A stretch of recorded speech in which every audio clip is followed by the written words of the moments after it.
Halo semuanya, pada kesempatan kali ini, kami kelompok 7 IoT kelas A akan mempresentasikan hasil live conference yang diadakan oleh NVIDIA yang berjudul Deep Learning for Accessible Non-Contrast Ultrasound Imaging of Blood Microvessels. Kelompok 7 IoT kelas A beranggotakan Amanda Umulatifa dengan NIM 012, Fitria Nugraheni dengan NIM 018, Laila Kolisah Widyaningsih dengan NIM 020, Edelweiss Ronauli Carolina dengan NIM 048, Clara Cecilia Nababan dengan NIM 078, Kendra Ayu Paramita dengan NIM 094, Ashila Yekti Wuryani dengan NIM 112, dan Fiska Maya Ananda dengan NIM 126. Berdasarkan konferensi yang sudah kami rangkum, terdapat 4 bahasan. Yang pertama, tujuan, yang kedua metode, yang ketiga fokus proyek meliputi penyakit mikrovaskular, alat USG, dan prinsip kerja alat, dan yang terakhir kesimpulan. Berikut timeline conference yang berjudul Deep Learning for Accessible Non-Contrast Ultrasound Imaging of Blood Microvessels. Yang pertama ada introduction atau pengenalan, yang kedua ada tujuan, yang ketiga metode, keempat fokus proyek yang membahas penyakit mikrovaskular, alat USG, dan prinsip kerja alat, dan yang terakhir ada kesimpulan. Conference yang kami rangkum berjudul Pembelajaran Mendalam untuk Pencitraan Ultrasound Kontras yang dapat mengakses pembuluh darah mikro. Conference ini dipandu oleh Sam Ehrenstein dari jurusan Ilmu Komputer dan Fisika di Case Western Reserve University. Materi ini dipresentasikan oleh Profesor Mahdi Bayat, PhD. Yang selanjutnya yaitu tujuan. Jadi, tujuan dari studi ini adalah untuk menciptakan metode pencitraan pembuluh darah mikro yang aman dan terjangkau. Yang selanjutnya ada metode. Metode yang biasanya digunakan adalah MRI atau CT scan.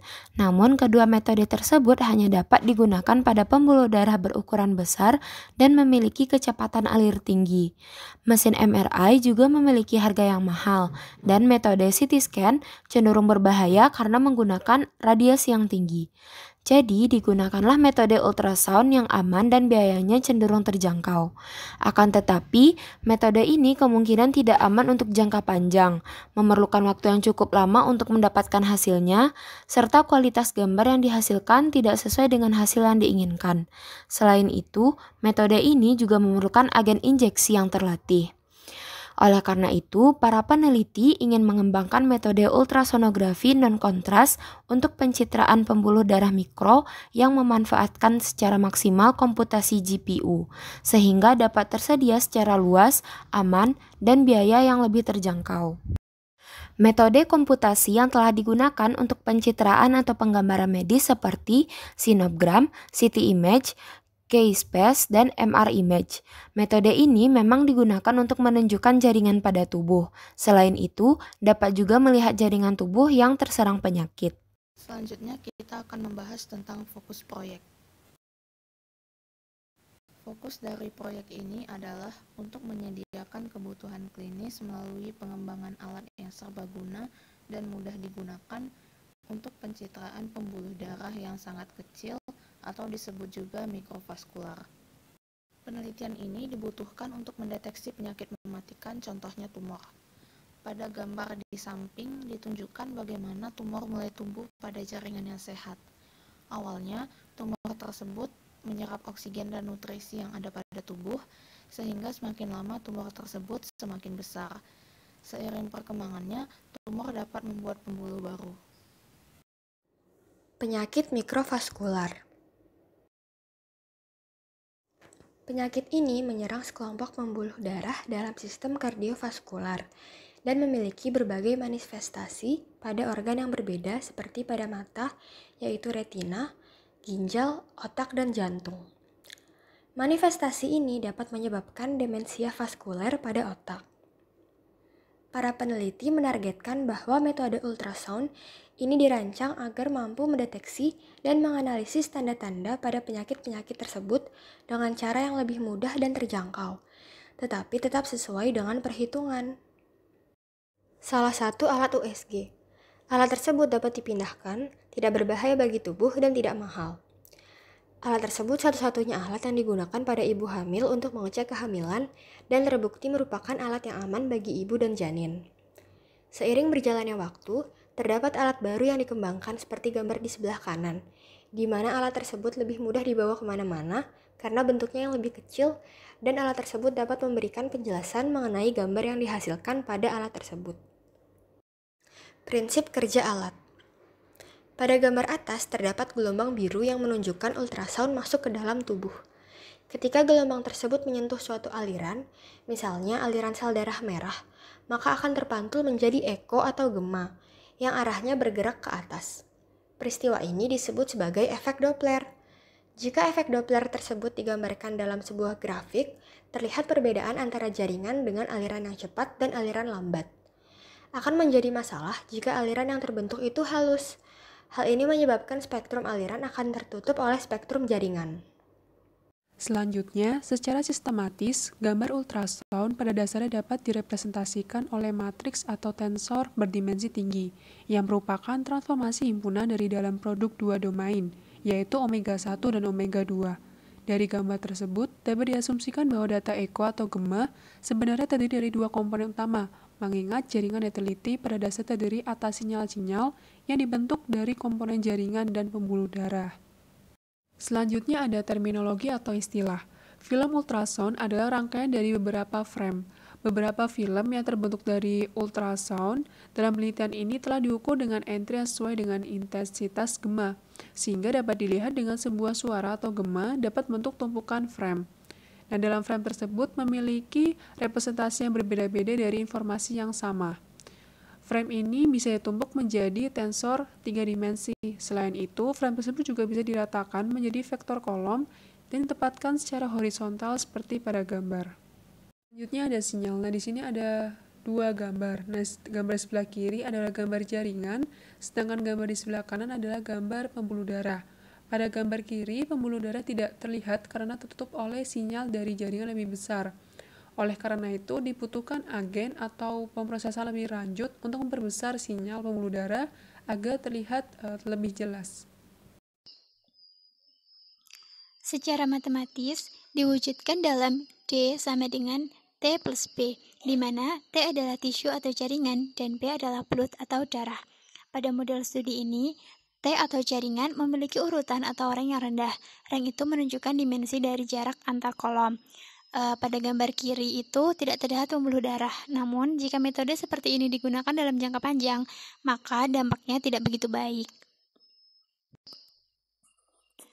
Metode pertama dalam memproses urutan rendah atau low rank ini dengan menggunakan SVT atau Singular Value Thresholding. Metode ini akan merepresentasikan setiap kolom dari matriks temporal yang linear dengan singular factors. Dengan metode ini, input D hampir mirip dengan T, dan T menyimpan energi dan informasi, tetapi B akan memilih dimensi yang tinggi.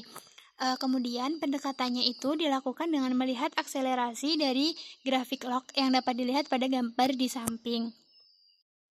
Selanjutnya, metode yang kedua adalah metode Randomized Low Rank Approximation atau RLRA. Metode ini lebih cepat daripada SVT, tetapi hasilnya tidak begitu akurat daripada SVT. Nah, metode ini biasanya digunakan untuk proyek acak. Bagian termahal dalam metode ini adalah matrix multiplication yang bisa mengakselerasi GPU atau untuk memproses grafis dan menampilkannya dengan kualitas tinggi. Sementara pada SVT tidak terdapat GPU. Nah, kemudian metode SVT dan RLRA ini digabungkan dalam novel method. Metode RLRA ini digunakan untuk pre-process input. Nah, jadi RLRA ini akan memindahkan sebagian besar sinyal dari jaringan. Pada awalnya, pada film yang terinput tidak tampak pembuluh darah karena hanya ada jaringan. Lalu, dilakukan pre-proses untuk memindahkan jaringan, sehingga pembuluh darah ini dibiarkan. Pre-processing menggunakan metode RLRA menentukan bagian pembuluh darah yang tidak dipindah dilakukan dengan perkiraan, walaupun memang strukturnya belum rapi atau sempurna. atau jadi masih agak rumpang karena belum jelas batasan pembuluh darahnya. Kemudian, dilakukan network dan melalui proses ini akan tampak batasan atau dinding pembuluh darah, karena pembuluh darah nantinya akan terlihat atau berwarna lebih terang. Nah, gambar di samping merupakan hasil pencitraan pembuluh darah dalam resolusi rendah, sedang, dan juga tinggi. Pada resolusi rendah sama dengan sinyal yang dihasilkan pembuluh darah, sedangkan pada resolusi sedang sudah hampir menyerupai pembuluh darah asli atau pada bagian kiri atas, tetapi masih ada bagian bukan pembuluh darah yang tampak. Dan pada resolusi tinggi hampir menyerupai pembuluh darah asli. Pada studi ini, dibuat network dengan resolusi rendah, sedang, dan juga tinggi. Digunakannya sampel atau potongan dari tikus. Nah, pada bagian paling kiri masih berupa hasil kasar sehingga belum terlihat pembuluh darahnya. Sedangkan pada gambar tengah adalah hasil preprocessing, yaitu pembuluh darah yang sudah agak terlihat dan bagian jaringan yang sudah tidak tampak. Lalu pada gambar paling kanan merupakan hasil network, yaitu pembuluh darah yang sudah bisa dibedakan dari bagian yang bukan pembuluh darah. Nah, bagian pembuluh darah merupakan bagian yang warnanya paling terang. Selain itu, pembuluh darah juga sudah terlihat percabangannya. Gambar di samping merupakan hasil dengan menggunakan network beresolusi tinggi. Jika kita membandingkan gambar di samping dengan gambar yang ada di slide sebelumnya, dapat dilihat bahwa hasil yang paling berbeda terdapat pada hasil dengan menggunakan network. Kemudian, gambar di samping ini adalah hasil yang menggunakan network beresolusi sedang. Dari studi ini dapat diambil beberapa kesimpulan. Yang pertama, residual network bisa mengganti sinyal dari pembuluh darah yang mungkin ikut terpindah saat pre-processing yang kurang sempurna. Yang kedua, hasil yang diperoleh bisa baik jika berdasarkan data simulasi. Yang ketiga, GPU bisa didapatkan saat itu juga atau secara langsung, atau kita sebut dengan real time. Yang keempat, dengan network, pembuluh darah mikro akan lebih terlihat pada ultrasound scanner. Lalu yang kelima, metode ini bermanfaat bagi bidang klinis, sehingga dapat digunakan untuk mendiagnosis penyakit atau memonitor efek atau respon yang timbul dari terapi. Lalu langkah apa yang selanjutnya dapat dilakukan dari hasil studi ini? Yang pertama, menyederhanakan kode simulasi agar lebih realistis. Kemudian yang kedua, menguji coba network yang lebih kompleks, yaitu berdasarkan EUNet atau VNet, atau mungkin GAN. Sekian yang dapat disampaikan oleh kelompok 7. Kiranya pemaparan ini dapat menambah pengetahuan dan meningkatkan keingintahuan terhadap bidang IoT. Mohon maaf atas kesalahan, terima kasih dan sampai jumpa.